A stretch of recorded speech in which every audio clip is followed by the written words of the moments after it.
In the 1950s, a weapon was invented that has become more powerful than America's deadliest weapons of mass destruction. It is the weapon of mass deception, and it is right in our own living rooms.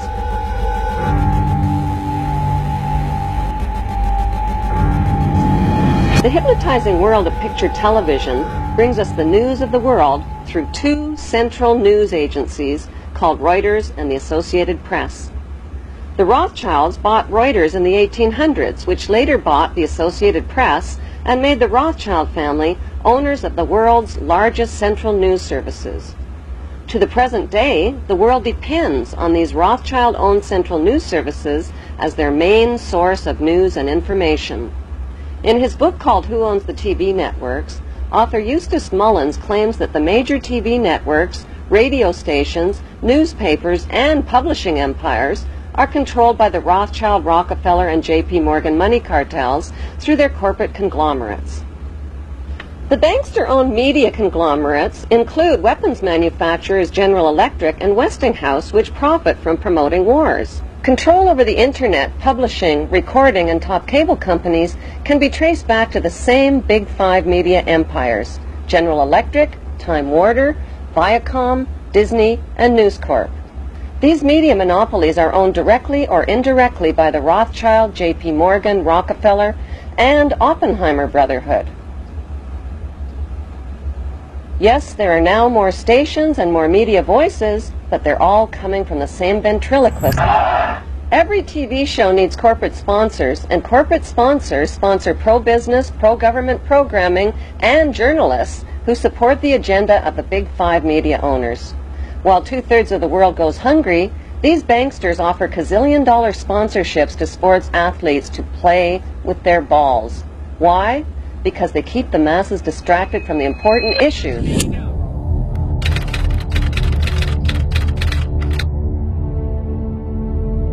And welcome back to the show. I scream, you scream. You know the rest. I scream, you scream, you know the rest. I scream, you scream, you know the rest. I scream, you scream, you know the rest. Well, I scream, you scream, you know the rest.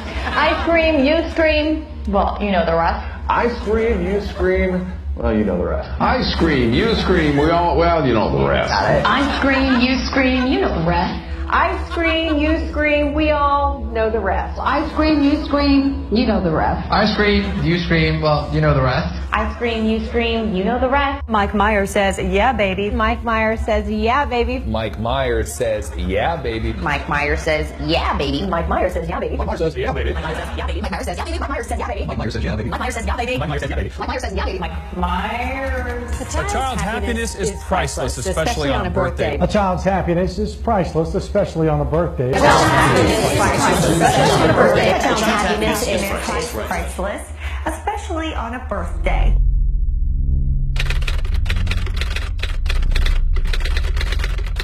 First, the severe flooding here in the Northeast as more rain continues to fall today. NBC's Michelle Kaczynski, I guess she's in the canoe, is in Wayne, New Jersey this morning. Hey, Michelle, good morning to you. Good morning. Well, obviously we're getting a nice break from the rain, but not the flooding. This is essentially now a part of the Passaic River in this neighborhood. It rushed in yesterday.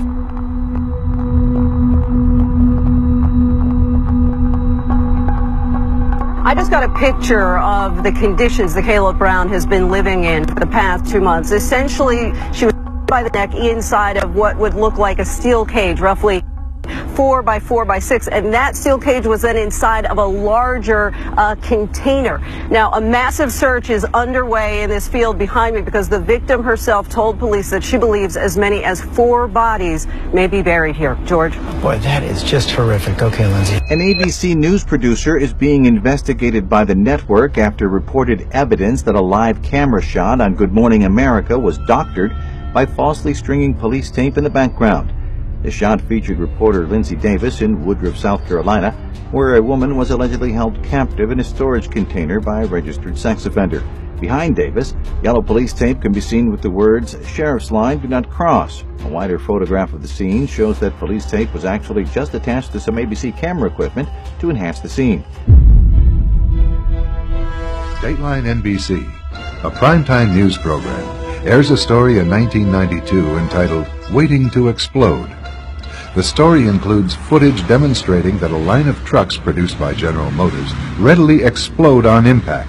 To see for ourselves what might happen in a side impact crash, Dateline NBC hired the Institute for Safety Analysis to conduct crash demonstrations.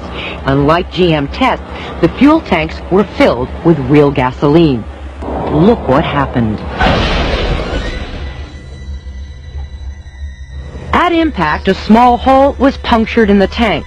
According to our experts, the pressure of the collision and the crushing of the gas tank forced gasoline to spew from the gas cap. The fuel then erupted into flames when ignited by the impacting car's headlight. After the program airs, one of the firemen at the taping of the crash contacts GM. The conversation inspires a full-scale investigation. 3 months later, NBC is forced to reveal their role in fabricating the news. NBC's contractor did put incendiary devices under the trucks to ensure that there would be a fire if gasoline were released from the truck's gas tank. We said the crash, quote, forced gasoline to spew from the fuel cap, end quote. GM says since the gas cap was the wrong cap for the GM filler tube, and because the gas tank was overfilled, the cap came off when the impact occurred. We agree with GM that we should have told our viewers about these devices. The Dateline reporter, however, said, quote, at impact, a small hole was punctured in the tank, unquote. GM has now x-rayed that tank and found no hole. We acknowledge the placing of the incendiary devices under the truck was a bad idea from start to finish. That's our new policy, and we'll be right back.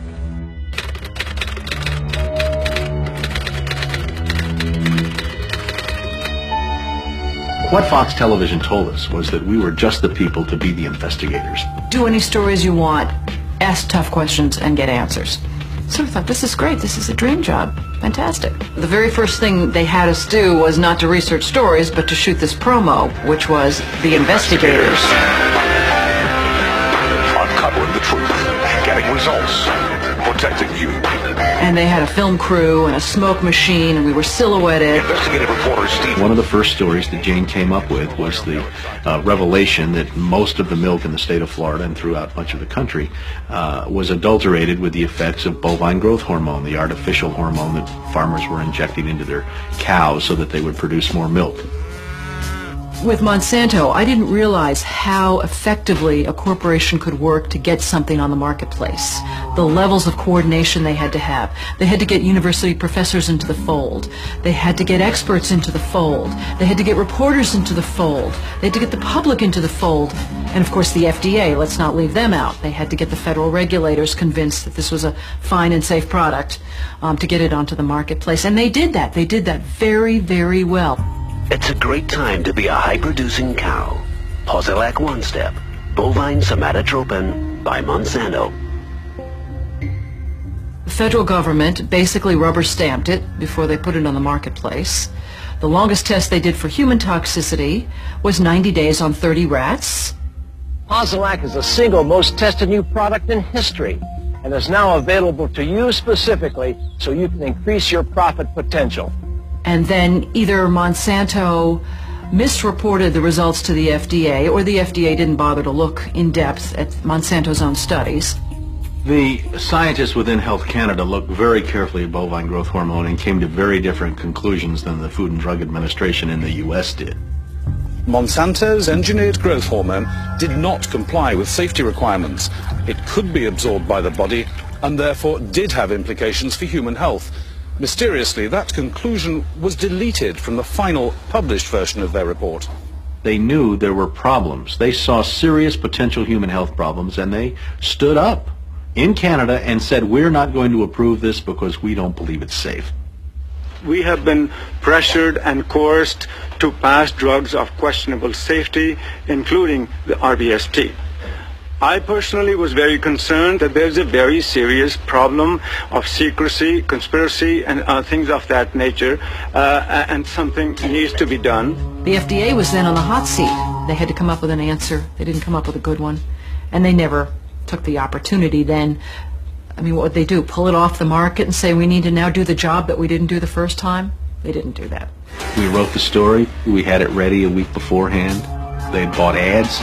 Farmers in the milk industry say it's safe, but studies suggest a link to cancer. Don't miss this special report from the investigator. That Friday night before the Monday this series was to begin, the fax machine spit out a letter from this very high-priced lawyer in New York that Monsanto had hired. It contained a lot of things that were just off-the-wall false, just demonstrably false. But if you didn't know the story and you didn't know how we had gone about producing it, would have scared you as a broadcaster, as a manager. And they decided that they would pull the story and they would just check it one more time. But the bottom line was that there was no factual errors in that story. Both sides had been heard from. Both sides had had an opportunity to speak. 1 week later, Monsanto sent the second letter. And this was even more strongly worded. And it said there will be dire consequences for Fox News if the story airs in Florida. And this time they freaked. They were afraid of being sued, and they were also afraid of losing advertising dollars at all of the stations owned by Rupert Murdoch. And he owned more television stations than any other group in America. That's 22 television stations. That's a lot of advertising dollars for Roundup, Aspartame, NutraSweet, and other products. So we got into a battle, and the first deal was the new general manager. And his name's Dave, and Dave is a salesman, and you know, he'd pump your hand. How you doing? How you doing? Called us upstairs to his office, and he said, what would you say if I killed this piece? What if it never ran? And we said, well, you know, we wouldn't be very happy about that. And he said, well, I could kill it, you know. And we said, yes, of course, you're the manager. You could kill it. It would never air. And he's hemming and he's hawing and he's back and he's forth. And we couldn't figure out, what is this all about? And finally he blurted out, look, would you tell anybody? You know, I said, I'm not going to lie for you. About a week later, calls us back to the office and says, okay, we'd like you to make these changes. In fact, you will make these changes. We said, well, look, let us show you the research that we have that shows that this information you want us to broadcast isn't true. To which he replies, I don't care about that. I said, pardon me? And he said, well, that's what I have lawyers for. Just write it the way the lawyers want it written. I said, you know, this is news. This is important. This is stuff people need to know. And I'll never forget, he didn't pause a beat, and he said, we just paid $3 billion for these television stations. We'll tell you what the news is. The news is what we say it is. I said, I'm not doing that. And he said, well, he said, if you refuse to present this story the way we think it should be presented, you'll be fired for insubordination. I said, I will go to the Federal Communications Commission and I will report that I was fired from my job by you, the licensee of these public airwaves, because I refused to lie to people on the air. And it's thank you very much. You'll hear from us right away. Well, 24 hours came and went and we didn't hear a thing. And about a week later, he calls us back, and now we've changed strategies. How about if we pay you some money and you just go away? And I said, how much money? Because, you know, when somebody offers to bribe you like that, I always want to know if it might be worth it. He was going to offer us the rest of our year's salary if we agreed not to talk about what Monsanto had done, to not talk about the Fox corporate response in suppressing the story, and to not talk about the story. Not talk about BGH, again, anywhere. Not take the story to... And he said, are you going to sign? And we said, nah, Dave, we're not going to sign that. And he said, well, send it back, okay? I said, no, Dave, we're not going to send that back. It was, okay, we can't buy you out. We can't shut you up. Let's get the story on the air in a way that we can all agree it will go on the air. And we started rewriting and editing with their lawyers. Well, during this 8-month re-review process, I say, jokingly, they did things like, for example, they wanted to take out the word cancer. You don't have to identify what the potential problem is, but just say human health implications. Any criticism of Monsanto or its product, they either removed it or minimized it. And it was very, very clear, I would say, almost every edit they made to the piece, that was the aim. And we changed this and this and this, and then that wasn't good enough. Okay, now change this and this and this. Now change this and this. Version after version after version, 83 times. 83 times is unheard of. It doesn't happen. You shouldn't have to rewrite something 83 times. Obviously, they didn't want to put the thing on the air, and they were trying to drive us crazy and get us to quit or wait until the first window in our contract so that they could fire us. They, in effect, announced that they were going to fire us for no cause. Well, this was a little much. And Steve wrote a letter to the lawyer in Atlanta, whose name is Carolyn Forrest, the Fox corporate lawyer. And I said, you know, this isn't about being fired for no cause. You're firing us because we refused to put on the air something that we knew and demonstrated to be false and misleading. That's what this is about. And because we put up a fight, because we stood up to this big corporation, and we stood up to your editors, and we stood up to your lawyers, and we said to you, look, there ought to be a principle higher than just making money. Look at a pyramid. In the first couple layers, the really eager, hard-working young journalists are out there trying to get the stories, trying to make a name so they can move up that pyramid. Well, the further they move up the pyramid, the more they realize that, the outlets really aren't interested in major news that rocks the boat. The boat Charles refers to belongs to those at the top of the pyramid, where the interests of the media outlets are quietly defined.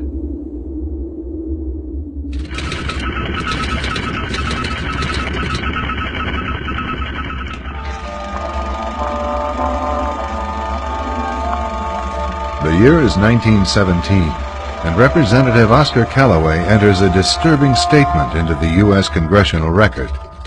The statement reveals why J.P. Morgan interests hired 12 high-ranking news managers. The 12 were asked to determine the most influential newspapers in America. They were to figure out how many news organizations it would take to control generally the policy of the daily press of the United States. The 12 found it was only necessary to purchase the control of 25 of the greatest papers. An agreement was reached. The policy of the papers was bought, and an editor was placed at each paper to ensure that all published information was in keeping with the new policy. Soon, that policy would be defined by a front group formed by J.P. Morgan and his colleagues. In fact, Morgan's personal attorney was founding president of the organization, the Council on Foreign Relations.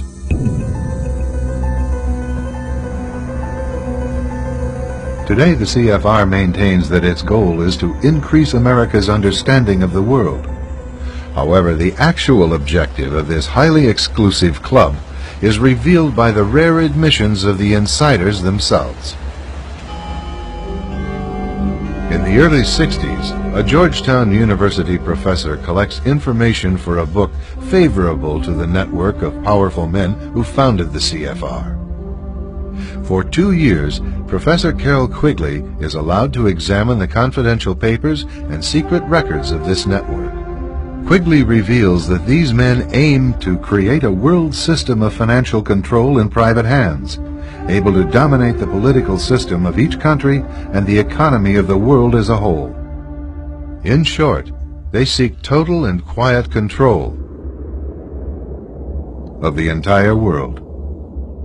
And the CFR is their most visible conduit for carrying out that agenda.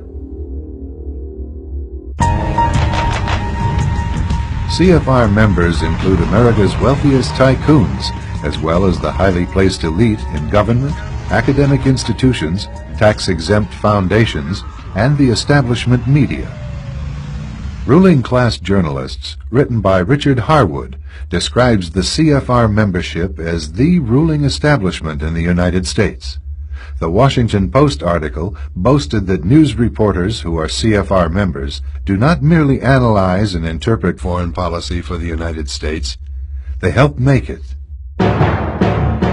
Who are these policymakers? Many of their faces are familiar. NBC's Tom Brokaw, CBS's Dan Rather, ABC's Barbara Walters, Jim Lehrer of PBS, William F. Buckley of National Review, media mogul Rupert Murdoch, owner of the giant multifaceted News Corporation.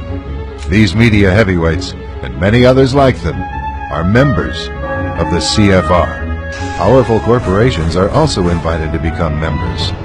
At the close of the 20th century, CFR influence presided over far-reaching consolidations of media control.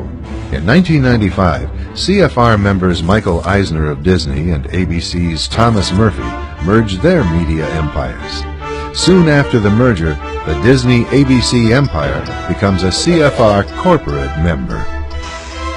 In the year 2000, the world's largest internet service provider, America Online, joins forces with Time Warner, one of the world's largest news organizations. The CEOs favoring the move are CNN's Thomas Johnson and Time Warner's Gerald Levin, both CFR members. Once again, another media giant is created under the shadow of CFR influence. Today, an elite handful of individuals define the agendas that are supported by the empire of establishment news. Do you have any people being paid by the CIA who are contributing to a major circulation American journal?